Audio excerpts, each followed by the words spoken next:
Hello students, मी professor Ravindra Gaikwad, Ash coaching classes wash.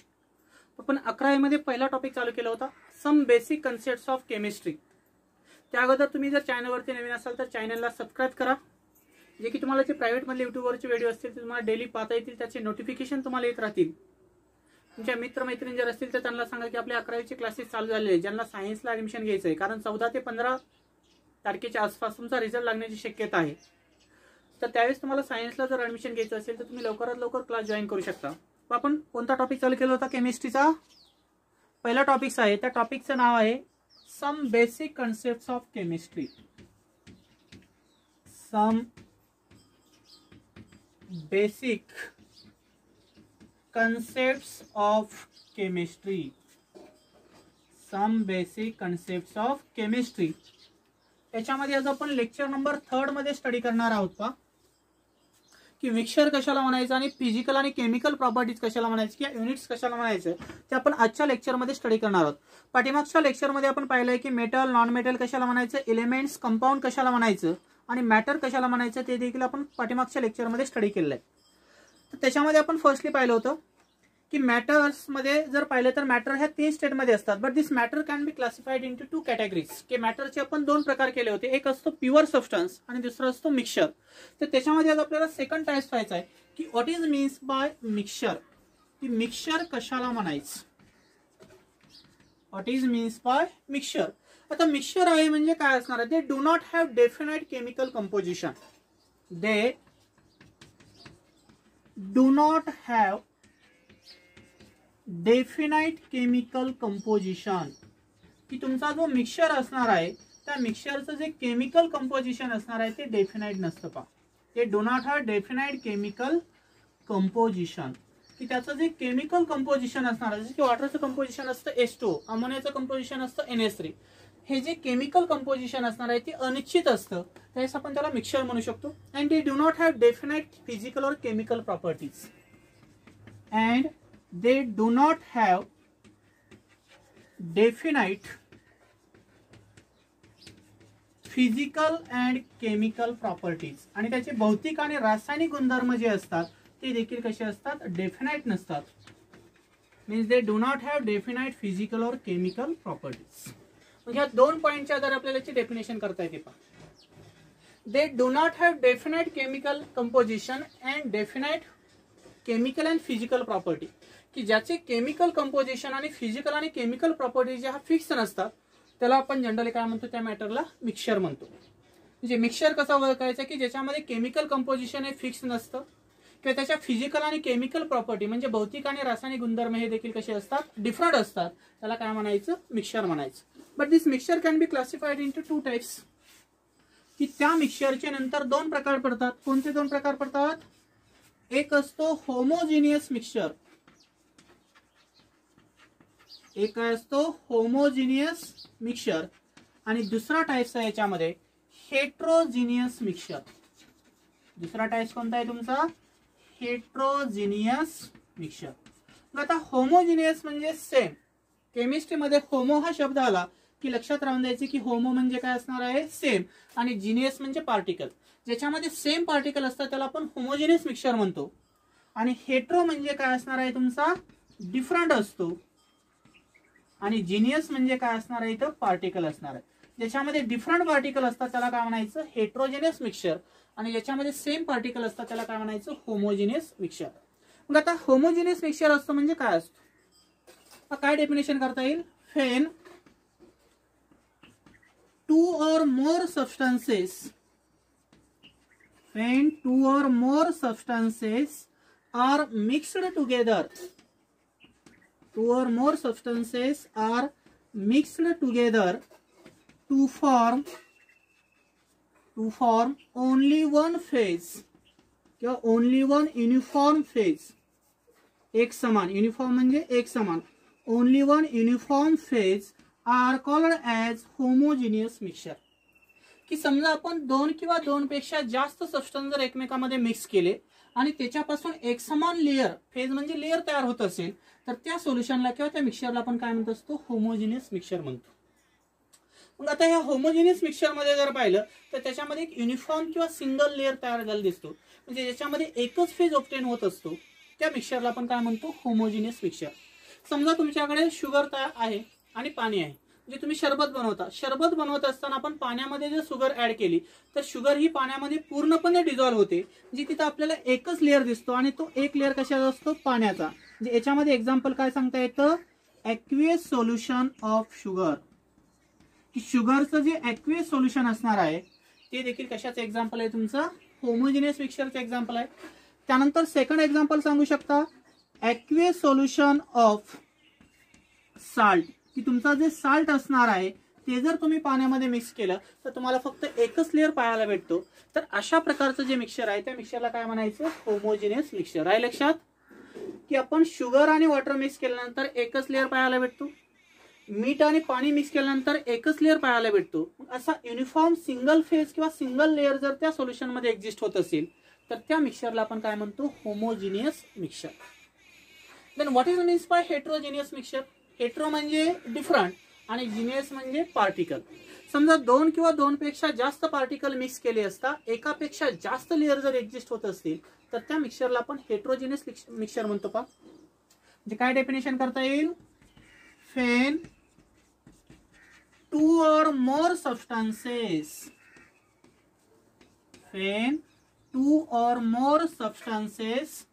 are mixed together to form, दोन किंवा दोनपेक्षा जास्त सबस्टन्स जर एकत्र केले तर त्याच्यापासून काय तयार व्हायला पाहिजे, to form more than one phases, की एकापेक्षा जास्त लेअर जर तयार होत असतील तर त्या मिक्सचरला काय म्हणणार आपण, हेट्रोजिनियस मिक्सचर.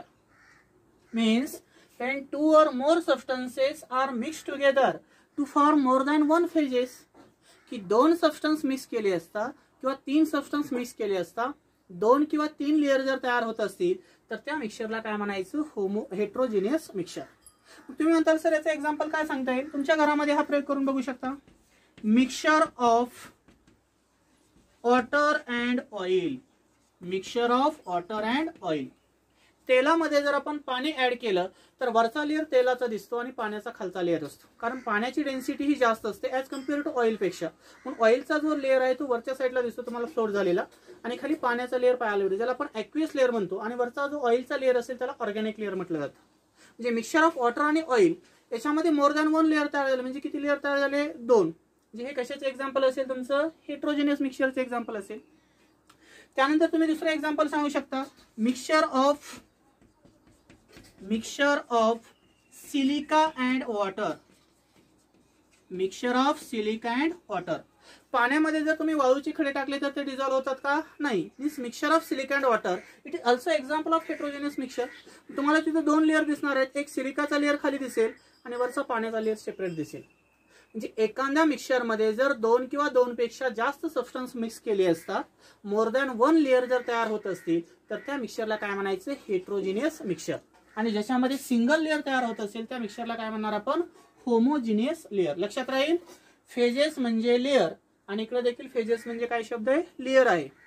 जिथं दोनपेक्षा जास्त सबस्टन्स मिक्स केले असता एकच लेअर तयार होतो त्याला म्हणायचं होमोजिनियस, आणि ज्याच्यामध्ये दोनपेक्षा जास्त सबस्टन्स मिक्स केले असता एकापेक्षा जास्त लेअर तयार होतात त्याला म्हणायचं हेट्रोजिनियस मिक्सचर. स्क्रीनशॉट काढून घ्यायचा.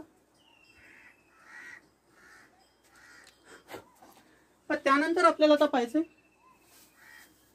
What are the physical and chemical properties of the substance, की एखाद्या सबस्टन्सची फिजिकल आणि केमिकल प्रॉपर्टी असते म्हणजे काय असतं. Means properties of matter and their measurements.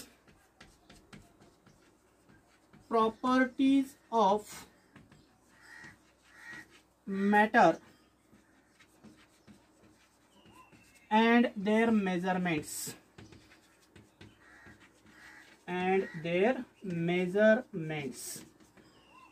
की प्रॉपर्टी मॅटरच्या कोणकोणत्या असतात आणि त्याचं मेजरमेंट आपण कशा प्रकारे करणार ते आजच्या लेक्चरमध्ये स्टडी करायचं. मॅटरचे आपल्याला तीन स्टेट माहिती झाले बरोबर, सॉलिड, लिक्विड आणि गॅसियस स्टेट. मग दिलेला सबस्टन्स हा सॉलिड स्टेटमध्ये आहे का, लिक्विड स्टेटमध्ये आहे का, गॅसियस स्टेटमध्ये आहे, ते आपण दोन प्रॉपर्टीच्या आधारे स्टडी करत असतो. एक असते फिजिकल प्रॉपर्टी ज्याला आपण भौतिक गुणधर्म म्हणतो, आणि एक असते केमिकल प्रॉपर्टी, ज्याला आपण रासायनिक गुणधर्म म्हणतो. ह्या दोन प्रॉपर्टीच्या आधारे आपल्याला एखाद्या मॅटरची प्रॉपर्टी आयडेंटिफाय करता येते की त्याची स्टेट काय असू शकते. एस असू शकते म्हणजे सॉलिड असू शकते, एल असू शकते म्हणजे लिक्विड असू शकते, का जी असू शकते म्हणजे गॅसियस स्टेटमध्ये असू शकते. तर ह्या ज्या प्रॉपर्टी आहेत त्या दोन प्रकारच्या असतात. तर त्याच्यामध्ये फर्स्ट प्रॉपर्टी आहे what is means by physical properties, की भौतिक गुणधर्म कशाला म्हणायचं. What is means by physical properties. मग आता फिजिकल प्रॉपर्टी कशाला म्हणायचं पहा. The properties which can be measured, the properties which can be measured, की असा एखादी प्रॉपर्टी आहे की ती आपण मेजर करू शकतो किंवा ऑब्झर्व किंवा त्याचा आपण ऑब्झर्वेशन करू शकतो without changing the chemical composition, without changing the chemical composition of matter. कशाचं केमिकल कंपोजिशन चेंज होणार नाही, मॅटरचं. Means chemical composition of matter are called as physical properties. Physical property म्हणजे काय, भौतिक गुणधर्म कसा ओळखायचा पहा. The properties which can be measured और observed without changing the chemical composition of matter, की एखाद्या पदार्थाचं केमिकल कंपोजिशन चेंज न करता त्याचं ऑब्झर्वेशन आणि मेजरमेंट करण्यासाठी जी प्रॉपर्टी आपण यूज करणार आहे त्या प्रॉपर्टीला आपण फिजिकल प्रॉपर्टी म्हणतो. समजा आपल्यासमोर एखादा मॅटर ठेवलेला आहे, त्याचा कलर आयडेंटिफाय करायचा. मग तो 1 ग्रॅम असेल किंवा 1 किलो असेल, त्याचा कलर आपल्याला सांगता येतो. एखादा सबस्टन्स आहे लिक्विड स्टेटमध्ये, त्याचा आपल्याला स्मेल ओळखायचा. तो 1 ml मध्ये असेल किंवा 1 लिटर मध्ये असेल, त्याचा आपल्याला स्मेल ओळखता येतो. त्यानंतर एखाद्या कंपाऊंडचा मेल्टिंग पॉईंट आणि बॉइलिंग पॉईंट कम्पेअर करायचा. सॉलिड स्टेटमध्ये असेल तर आपण मेल्टिंग पॉईंट घेतो आणि लिक्विड स्टेटमध्ये असेल तर बॉइलिंग पॉईंट घेतो. 1 ml लिक्विड स्टेटमध्ये असेल तर बॉइलिंग पॉईंट फिक्स असणार आहे आणि 100 ml जरी असेल तर त्याचा बॉइलिंग पॉईंट फिक्स असणार आहे. जसं की वॉटरचा बॉइलिंग पॉईंट 100 डिग्री सेल्सिअस आहे. तुम्ही 1 लिटर पाणी गरम केलं काय आणि 100 लिटर पाणी गरम केलं काय, त्याचा बॉइलिंग पॉईंट काय असणार आहे, 100 डिग्री सेल्सिअस असणार आहे. म्हणजे अशी एक प्रॉपर्टी आहे की त्या सबस्टन्सचं केमिकल कंपोजिशन चेंज न होता मेजरमेंट आणि ऑब्झर्वेशन करण्यासाठी जी प्रॉपर्टी यूज केली जाते त्या प्रॉपर्टीला म्हणायचं फिजिकल प्रॉपर्टी. मग काय काय एक्झाम्पल सांगता येतील जनरली. तुम्हाला त्या सबस्टन्सचा कलर ओळखता येतो फिजिकल प्रॉपर्टीमध्ये. त्यानंतर ऑर्डर असेल म्हणजे स्मेल म्हणतो आपण त्याला. त्यानंतर त्या सबस्टन्सचा तुम्हाला मेल्टिंग पॉईंट मेजर करता येतो, बॉइलिंग पॉईंट मेजर करता येतो. त्यानंतर त्याची तुम्हाला सोल्युबिलिटी चेक करता येते आणि त्यानंतर तुम्हाला त्याची डेन्सिटी देखील कम्पेअर करता येते. तर ह्या ज्या प्रॉपर्टी आहेत की एखादा सबस्टन्स हा स्मॉल क्वांटिटीमध्ये असेल किंवा मेजर क्वांटिटीमध्ये असेल, तो मायनर असो किंवा मेजर असो, त्यावेळेस आपल्याला त्याच्या ह्या फिजिकल प्रॉपर्टी ओळखता येतात.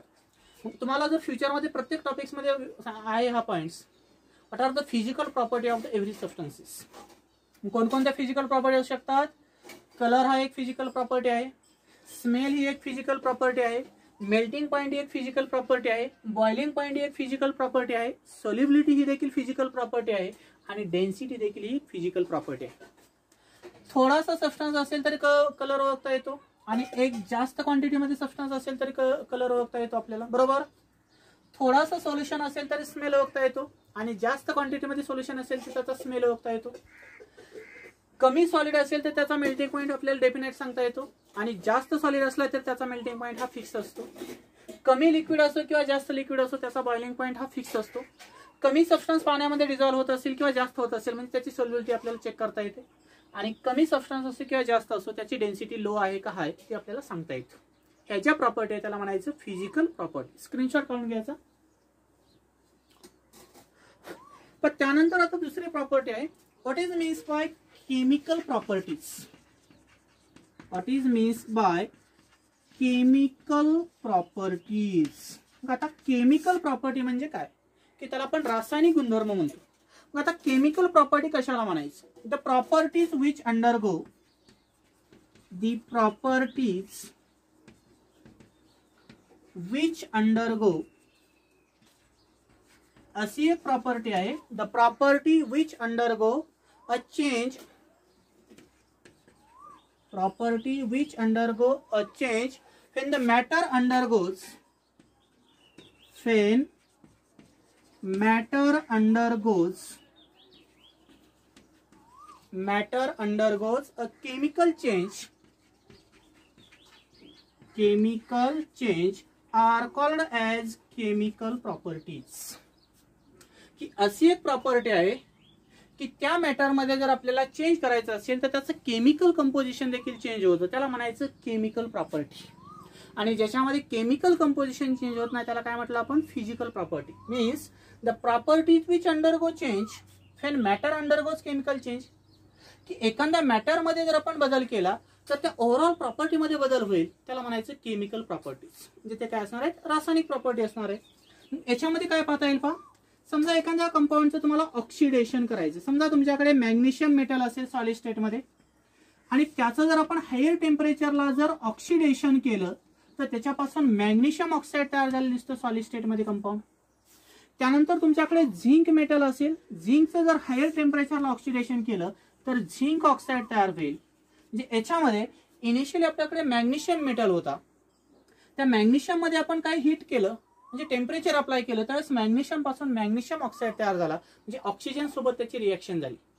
नंतर झिंक मेटल होता सॉलिड स्टेट मध्ये, त्याला आपण हायर टेम्परेचर यूज केलं म्हणजे ऑक्सिडेशन केलं, त्याच्यापासून ऑक्सिजन सोबत रिएक्शन झाली आणि झिंक पासून झिंक ऑक्साईड तयार झालं. म्हणजे असा एक मॅटर आहे की त्याची रिएक्शन केली असता त्याच्यामध्ये काहीतरी बदल घडून येत असेल, मग तो एअर सोबत रिॲक्ट होत असेल, वॉटर सोबत रिॲक्ट होत असेल, नायट्रोजन सोबत रिॲक्ट होत असेल, मग हा एअर सोबत रिॲक्ट झाला म्हणजे ऑक्साईड फॉर्मेशन झालं. Means any metals are reacts with air there is a formation of metal oxides. की कुठल्याही मेटलची रिएक्शन जर एअर सोबत केली तर त्याच्यापासून मेटल ऑक्साईड तयार होतात, त्या प्रोसेसला आपण ऑक्सिडेशन म्हणतो. Means adding of oxygen atom and loose of hydrogen atoms are called as a oxidation. की ज्याच्यामध्ये आपण ऑक्सिजनची ऍडिशन करतो आणि हायड्रोजन रिमूव्ह करतो त्याला आपण ऑक्सिडेशन म्हणतो. तशीच प्रकारची रिडक्शनची प्रोसेस असेल, adding of hydrogen atom and removal of oxygen atom are called as a reduction. म्हणजे ऑक्सिडेशन आणि रिडक्शन ज्या प्रोसेस आहेत त्या कशामध्ये येतात, तुमच्या केमिकल प्रॉपर्टीज मध्ये, ज्याच्यामध्ये त्याचं केमिकल कंपोजिशन तुम्हाला चेंज झालेलं दिसतं तर त्याला काय म्हणायचं, केमिकल प्रॉपर्टीज. आणि याच्यामध्ये केमिकल कंपोजिशन चेंज होत नाही. तर हे झालं दोन प्रकारच्या फिजिकल प्रॉपर्टी. त्यानंतर एखाद्या मॅटरची जर आपल्याला फिजिकल स्टेट जर आयडेंटिफाय करायची असेल तर समजा तुमच्याकडे एक आईस आहे, म्हणजे लिक्विड स्टेटमध्ये वॉटर असेल ज्याला आपण आईस म्हणतो. त्या आईसला जर आपण हीट केलं तर त्याच्यापासून लिक्विड वॉटर तयार होतो, बरोबर. लिक्विड वॉटरला जर नंतर हायर टेम्परेचर जर यूज केलं तर त्याच्यापासून वॉटर वेपर तयार होतात, म्हणजे त्याला आपण वेपर म्हणू. म्हणजे एखाद्या मॅटरची जर आपल्याला फिजिकल स्टेट चेंज करायची असेल तर टेम्परेचर आणि प्रेशर ह्या दोन गोष्टी महत्वाच्या आहेत. ज्यावेळेस आपल्याला सॉलिडचं कन्व्हर्जन लिक्विडमध्ये करायचे त्यावेळेस आपण टेम्परेचर इन्क्रीज करतो आणि प्रेशर कमी केलेलं असतं. नंतर लिक्विडचं कन्व्हर्जन आपण गॅसियस स्टेटमध्ये करतो त्यावेळेस टेम्परेचर वाढवलं जातं आणि प्रेशर कमी केलं जातं. पण वाईस वर्सा काय होतं पहा, त्याच्या उलट्स इथं कुलिंग प्रोसेस मायनस केली जाते. Means if temperature are decreases and pressure are increases. जर टेम्परेचर कमी केलं आणि प्रेशर वाढवलं तर वॉटर वेपरचं कन्व्हर्जन लिक्विड वॉटरमध्ये होईल. नंतर लिक्विड वॉटरचं कन्व्हर्जन आपल्याला सॉलिड वॉटरमध्ये करायचं म्हणजे आईसमध्ये, त्यावेळेस आपण टेम्परेचर कमी करणार आणि प्रेशर वाढवणार. म्हणजे कुलिंग प्रोसेसमध्ये आपल्याला प्रेशर इन्क्रीज करावं लागतं, त्यावेळेस गॅस टू लिक्विड आणि लिक्विड टू सॉलिडमध्ये कन्व्हर्जन होतं. आणि हायर टेम्परेचरमध्ये काय होतं, सॉलिडचं लिक्विड आणि लिक्विडचं गॅसियस स्टेटमध्ये कन्व्हर्जन होतं. याला म्हणायचं फिजिकल स्टेट्स ऑफ मॅटर. म्हणजे एखाद्या मॅटरची भौतिक अवस्था बदलण्यासाठी आपल्याला दोन पॅरामीटरची गरज लागते, एक असते टेम्परेचर आणि एक असतो प्रेशर. सॉलिड टू लिक्विड जायचं असेल तर टेम्परेचर वाढवावं लागेल, लिक्विड टू गॅस जायचं असेल तर टेम्परेचर वाढवावं लागेल, पण प्रेशर काय असेल, कमी असेल. पण आपल्याला वाईस वर्सा यायचं असेल, गॅस टू लिक्विड यायचं असेल तर टेम्परेचर कमी करायचं आणि प्रेशर वाढवायचं, लिक्विड टू आईस यायचं असेल तर टेम्परेचर कमी करायचं आणि प्रेशर वाढवायचं. याला म्हणायचं physical states of matters. Screenshot काढून घ्या. पण त्यानंतर आपल्याला एक छोटासा पॉईंट शिकायचा आहे. त्यानंतर what is means bye units, जो की फिजिक्स रिलेटेड हा पार्ट आहे. पण तुम्हाला फिजिक्स मध्ये डिटेल पाहायला भेटेल की आता युनिट्स कशाला म्हणायचं आणि युनिटचे टाइप्स काय असतात. What is means bye units, units कशाला म्हणायचं. एक मार्काला ही डेफिनेशन विचारली जाते पहा, सगळ्यात सोपी डेफिनेशन आहे.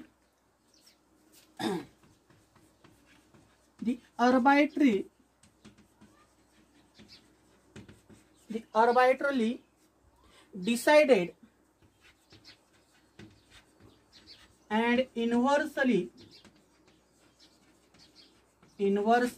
accepted standards to measure physical quantity of matter,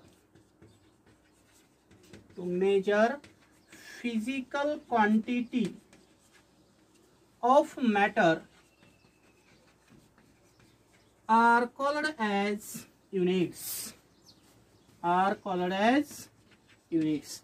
युनिटची डेफिनेशन तुम्हाला 1 मार्काला विचारली जाते. काय सांगितली डेफिनेशन मी?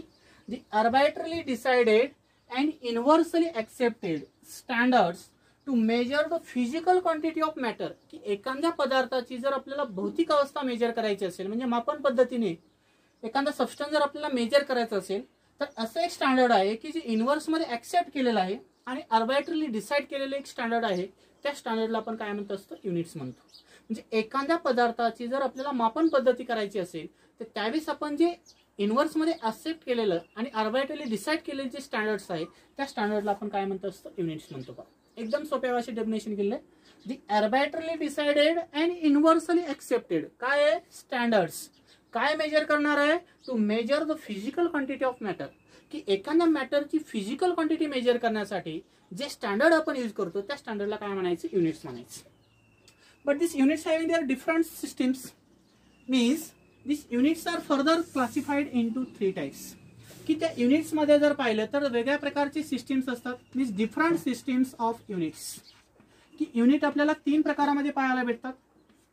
एक असते तुमची सीजीएस सिस्टीम, एक असते एफपीएस सिस्टीम आणि एक असते एमकेएस सिस्टीम. ही 3 प्रकारे आपल्याला एखाद्या मॅटरची फिजिकल प्रॉपर्टी मेजर करता येत असते. ही फिजिकल प्रॉपर्टी मेजर करत असताना आपण 3 प्रकारचे घटक यूज करतो. एक असते लेंथ, एक असते मास आणि एक असतो टाइम. की ह्या 3 प्रॉपर्टीच्या आधारे आपण एखाद्या मॅटरची फिजिकल क्वांटिटी मेजर करत असतो. Means there are 3 types of systems of the units. आता एक सीजीएस सिस्टीम आहे, म्हणजे दुसरी एफईएस सिस्टीम आहे आणि तिसरी एमकेएस सिस्टीम आहे. म्हणजे मापनाच्या 3 पद्धती असतात. एक सीजीएस पद्धत आहे पहा, याला म्हणायचं सीजीएस. सी म्हणजे सेंटीमीटर. सेंटीमीटर मध्ये आपण काय मेजर करतो? लेंथ मेजर करतो, बरोबर. जी म्हणजे असेल तुमचा ग्रॅम. ग्रॅम मध्ये काय मेजर करतो आपण? एखाद्या मॅटरचं मास मेजर करतो. आणि एस म्हणजे काय असणार आहे तुमचा? सेकंद असेल. सेकंद मध्ये आपण काय मेजर करतो असतो? टाइम. म्हणजे अशी एक सीजीएस सिस्टीम आहे की ज्याच्यामध्ये लेंथ ही सेंटीमीटर मध्ये मेजर केली जाते, मास हे ग्रॅम मध्ये मेजर केलं जातं आणि टाइम हा सेकंद मध्ये मेजर केला जातो. त्या पद्धतीला आपण काय म्हणतो? CGS system. Centimetre, gram, second are called as a CGS system. राहील लक्षात? सेंटीमीटर मध्ये काय मेजर करायची? लेंथ. ग्रॅम मध्ये मास आणि सेकंद मध्ये टाइम मेजर करायचं. त्यानंतर दुसरी सिस्टीम आहे एफपीएस सिस्टीम. एफ म्हणजे पाऊंड असेल. पाऊंड मध्ये आपण लेंथ मेजर करतो. पी म्हणजे काय असणार आहे तुमचं? याच्यामध्ये जर आपण कम्पेअर केलं तर पी म्हणजे काय असेल? सॉरी, एक मिनिट. एफ म्हणजे काय असणार आहे तुमचं? इथं फूट असेल पहा. फूट मध्ये आपण काय मेजर करतो? लेंथ मेजर करतो, बरोबर. त्याला आपण फीट्स म्हणतो पहा इंग्लिश मध्ये. त्यानंतर पी म्हणजे पाऊंड्स असेल. पाऊंड्स मध्ये आपण एखाद्या मॅटरचं मास मेजर करतो. आणि एस म्हणजे सेकंद असेल. सेकंद मध्ये आपण काय मेजर करतो? टाइम. म्हणजे सेकंद हा प्रत्येकामध्ये कॉमन आहे. Means FPS system are measured the length, mass and time of the matter.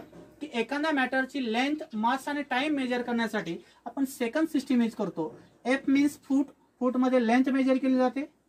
P means Pond's. Pond's मध्ये मास मेजर केलं जातं त्या मॅटरचं.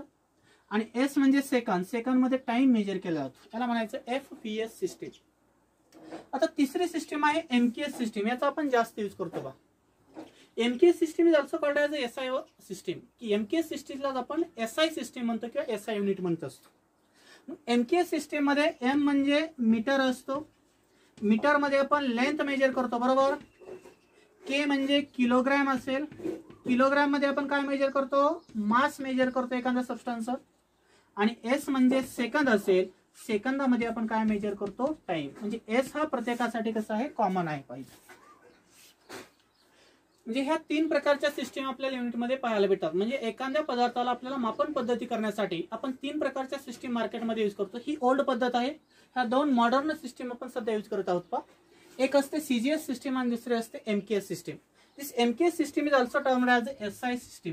एमकेएस सिस्टीमलाच आपण काय म्हणतो, एसआय सिस्टीम म्हणतो. इतर आहे लक्षात, सीजीएस म्हणजे centimetre gram per second, FPS म्हणजे फूट पाऊंड सेकंद आणि एमकेएस म्हणजे मीटर किलोग्रॅम सेकंद. या तिन्ही प्रॉपर्टी काय मेजर करण्यासाठी यूज केल्या जातात, लेंथ, मास आणि टाइम्स. स्क्रीनशॉट काढून घ्यायचा. पण त्याच्यानंतर स्टडी करायचं आहे what is means by SI units. Unit माहीत झालं आपल्याला, त्याच्या 3 सिस्टीम माहीत झाल्या. त्यानंतर तिसऱ्या सिस्टीमला आपण एमकेएस सिस्टीम म्हटलं. This MKS system is also called as a SI system. त्याच्यामध्ये स्टडी करायचं आहे what is means by SI units. SI units कशाला म्हणायचं. This MKS system is also called as a SI units. MKS सिस्टीमलाच आपण generally काय म्हणतो, SI units म्हणतो. मग याचा लॉंग फॉर्म काय सांगता येईल तुम्हाला, international systems of units. International systems of unit are called as SI units. International systems of unit ला काय म्हणायचं, SI units. But these SI units are discovered by the French scientist ली system international डी units. की एक French scientist होता, त्या French सायंटिस्टने काय नाव होतं त्याचं, ली सिस्टीम इंटरनॅशनल. ली सिस्टीम इंटरनॅशनल डी युनिट्स. की या सायंटिस्टनी या एसआय युनिटचा शोध लावलेला आहे, त्यालाच आपण काय म्हणतो, international system of units. But this SI units having their 2 types. की एसआय युनिट हे जनरली 2 प्रकारचे असतात. पहा, means SI units are further categorise into 2 types. One is the fundamental units. एक काय असतो तुमचा फंडामेंटल युनिट असतो आणि दुसरा असतो तुमचा डिराइव्ड युनिट्स. एक असतो फंडामेंटल युनिट आणि दुसरा आहे डिराइव्ड युनिट्स. आजच्या लेक्चरमध्ये आपल्याला फक्त फंडामेंटल युनिटचा स्टडी करायचा. पहा की what is means by fundamental units. की फंडामेंटल युनिट कशाला म्हणायचं. This fundamental units are the independent units. Fundamental units हे कसं आहे, इंडिपेंडंट युनिट्स आहे and not derived from any other units. And not derived from any other units. Any other units. याच्या आधारे तुम्हाला याची डेफिनेशन करता येते. काय करता येईल definition, these are the independent units and not derived from any other units are called as the fundamental units. की जे युनिट हे एकमेकावर अवलंबून नसते आणि ते दुसऱ्या युनिट पासून डिराइव्ह केलं जात नाही, म्हणजे तयार केलं जात नाही, त्या युनिटला काय म्हणायचं, fundamental units. It is individual units. एक स्वतः एक सेल्फ क्वांटिटी आहे, फिजिकल क्वांटिटी, त्याला आपण फंडामेंटल युनिट्स म्हणतो. की ते दुसऱ्यावर डिपेंड नसतं किंवा त्या दुसऱ्या युनिट पासून याला तयार केलं जात नाही, म्हणून ह्या युनिटला आपण काय म्हणतो, फंडामेंटल युनिट्स म्हणतो. लक्षात राहील. This fundamental units are the independent units. ते दुसऱ्यावर अवलंबून नाही. And not derived from any other units. आणि दुसऱ्या युनिट पासून याला तयार केलं जात नाही, त्या युनिटला काय म्हणायचं, fundamental unit. But this fundamental units having the 7 types. याच्यामध्ये 7 प्रकारचे हे युनिट्स आहेत. किती प्रकारचे युनिट आहेत ते, 7 प्रकारचे फंडामेंटल युनिट्स आहेत. तर ते आपल्याला पाहिजे पहा कोणते 7 प्रकार आहेत फंडामेंटल युनिट्सचे. त्याच्यामध्ये तुम्हाला टेक्स्ट बुक मध्ये टेबल दिलेला आहे. तर तो टेबल मी फर्स्टली ड्रॉ करून घेतो. काय काय दिलेलं आहे, फर्स्ट दिलेलं आहे तुम्हाला फंडामेंटल क्वांटिटी. किती प्रकारचे आहेत त्या फंडामेंटल क्वांटिटी, 7 आहेत फंडामेंटल क्वांटिटी. त्यानंतर सिम्बॉल ऑफ क्वांटिटी. दुसरा कॉलम काय आहे, सिम्बॉल ऑफ क्वांटिटी. दिसते का बघा, कट झाले का, सिम्बॉल ऑफ क्वांटिटी. त्यानंतर एसआय युनिट्स आणि symbol of SI units. Symbol of SI units.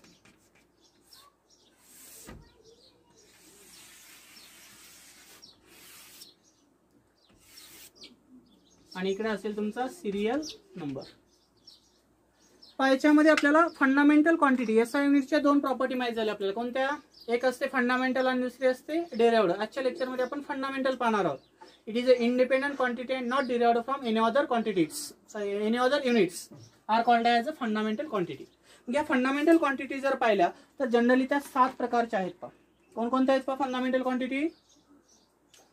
First आहे तुमची लेंथ. दुसरी क्वांटिटी आहे याच्यामध्ये जर पाहिलं तर मास. त्यानंतर तिसरी क्वांटिटी आहे याच्यामध्ये टाइम. त्यानंतर चौथी क्वांटिटी आहे तुमचं ॲब्सोल्यूट टेम्परेचर.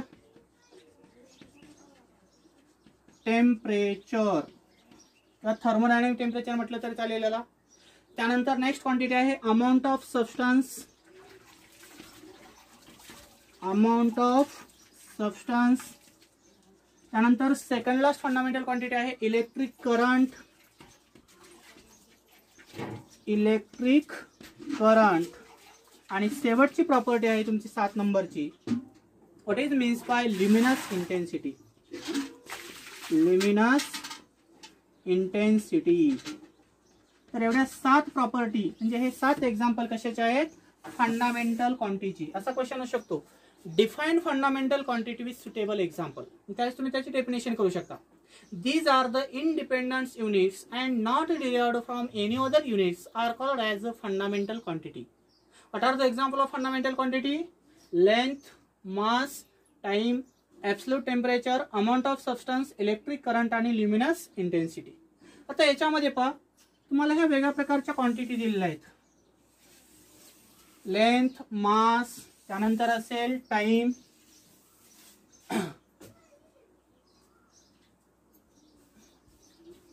त्यानंतर काय याच्यामध्ये ॲब्सोल्यूट टेम्परेचर आहे, त्यानंतर अमाऊंट ऑफ सबस्टन्स आणि इलेक्ट्रिक करंट्स.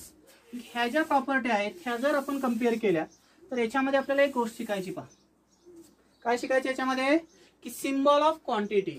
की लेंथचा सिम्बॉल असतो स्मॉल एल, मासचा सिम्बॉल असतो स्मॉल एम, टाइमचा सिम्बॉल असतो small T, absolute temperature symbol असतो कॅपिटल टी, अमाऊंट ऑफ सबस्टन्सचा सिम्बॉल असतो स्मॉल एन, इलेक्ट्रिक करंटचा सिम्बॉल असतो आय आणि ल्युमिनस इंटेन्सिटी सिम्बॉल असतो आय सबस्क्रिप्ट व्ही, म्हणजे स्मॉल व्ही काढायचं त्याचं सबस्क्रिप्टला.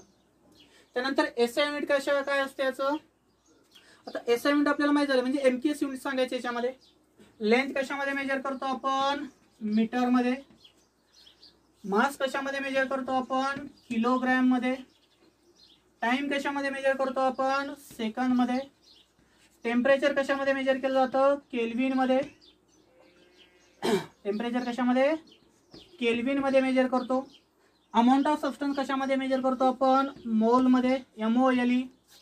इलेक्ट्रिक करंट कशामध्ये मेजर करतो आपण? एम्पियर मध्ये. आणि ल्युमिनस इंटेन्सिटी कशामध्ये मेजर केली जाते? कॅन्डेला मध्ये मेजर केली जाते. पहा हे युनिट थोडंसं किचकट आहे, नाव लक्षात राहायला, कॅन्डेला. मग आता याची सिम्बॉल आपल्याला शेवटच्या च्यामध्ये लिहायची. काय सिम्बॉल पहा? याच्यासाठी सिम्बॉल आहे मीटरसाठी स्मॉल एम, किलोग्राम साठी केजी, सेकंड साठी एस, केल्विन साठी काय आहे तुमचा इथे यूज करणार? केल्विन साठी कॅपिटल के चा यूज करायचा, मोल साठी MOL, एम्पियर साठी कॅपिटल ए आणि कॅन्डेला साठी यूज करणार CD म्हणजे स्मॉल CD. तर हे तुमचे कशाचे एक्झाम्पल आहेत? फंडामेंटल क्वांटिटीचे एक्झाम्पल आहेत. कोणते 7? लेंथचा सिम्बॉल आहे स्मॉल एल, त्याचं एसआय युनिट आहे मीटर आणि त्याचा सिम्बॉल आहे स्मॉल एम. मासचा सिम्बॉल आहे स्मॉल एम, त्याचं युनिट आहे किलोग्राम, कशामध्ये मेजर केला जातो? केजी मध्ये. टाइम स्मॉल टी, सेकंद म्हणजे एस हा सिम्बॉल यूज करतो. Absolute temperature capital T, Kelvin मध्ये मेजर केला जातो म्हणजे capital K. Amount of substance कशाने इंडिकेट करायचा? Small n. मेजर कशामध्ये करायचा? एसआय युनिट मोल आणि लिहिताना काय लिहिणार युनिट मध्ये? MOL. हे महत्वाचा पॉइंट आहे. पहा amount of substance are measured in dash units. तिथं ऑप्शन असेल MOLE आणि MOL, तर त्याचा आन्सर काय लिहायचं? MOL. दुसरा क्वेश्चन असेल amount of substance are measured in mole मध्ये किंवा substance length are measured in what is the SI unit of length, असा क्वेश्चन असू शकतो. What is the SI unit of length? SI unit of length काय असणार आहे? Metre. What is the SI unit of mass? काय असणार आहे? Kilogram म्हणजे KG. What is the SI unit of time म्हणजे काय असणार आहे second. What is the SI unit of absolute temperature म्हणजे काय असेल Kelvin. What is the SI unit of electric current म्हणजे काय असेल ampere. And what is the SI unit of luminous intensity म्हणजे काय असेल कॅन्डेला असेल. तर याच्यामध्ये 1 मार्काला तुम्हाला हा टेबल असतो एमसीक्यू मध्ये. 1 मार्काला युनिटची डेफिनेशन असते आणि फर्स्ट लेक्चरमध्ये 2 मार्काला क्वेश्चन असतो. तसं हे 3 मार्काचं आपण सेकंड लेक्चरमध्ये स्टडी केलेलं आहे. पहा आज आपण इथं थांबू. उद्याच्या लेक्चरमध्ये आपण डिराइव्हड क्वांटिटी कशाला म्हणायचं आणि त्याच्या खालचे काही युनिट्स आहेत ते आणि फॉर्म्युले ते आपण उद्याच्या लेक्चरमध्ये स्टडी करू. थँक्यू.